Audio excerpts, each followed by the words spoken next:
Assalamualaikum teman-teman. Apa kabarnya nih? Alhamdulillah baik. Teman-teman, kali ini Kak Nia mau cerita tentang kisah masuk Islamnya Umar bin Khattab. Teman-teman pasti tahu kan Umar bin Khattab? Dia adalah salah satu sahabat Rasul sekaligus Khulafaur Rasyidin yang dikenal dengan sangat berani.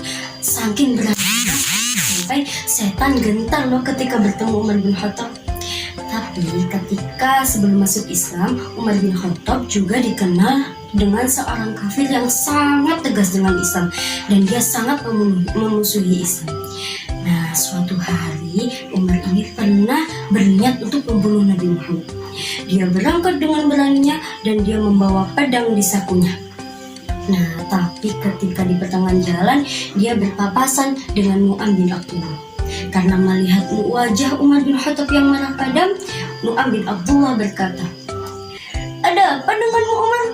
Umar pun menjawab, "Aku mencari Muhammad, lelaki yang telah mencerai-beraikan keturunanku.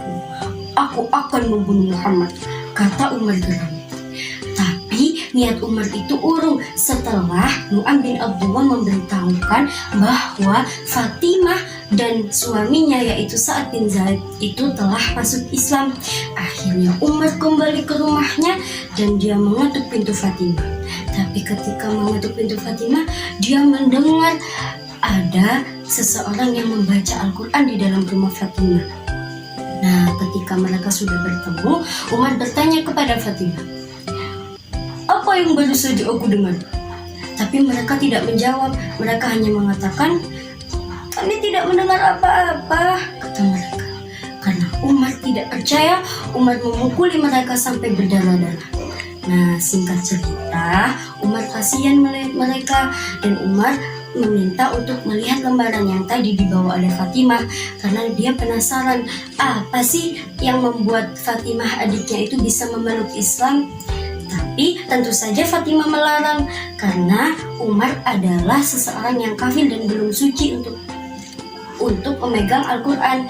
Nah, ketika itu Fatimah berkata, "Saudaraku, kamu belum suci dari kekafiran dan kemusyrikanmu dan tidaklah memegang mushaf ini kecuali orang yang suci." Fatimah berkata begitu. Akhirnya karena Umar saking pengennya memegang mushaf itu, Umar pergi, Umar mandi besar dan dia kembali ke rumah Fatimah dan dia membaca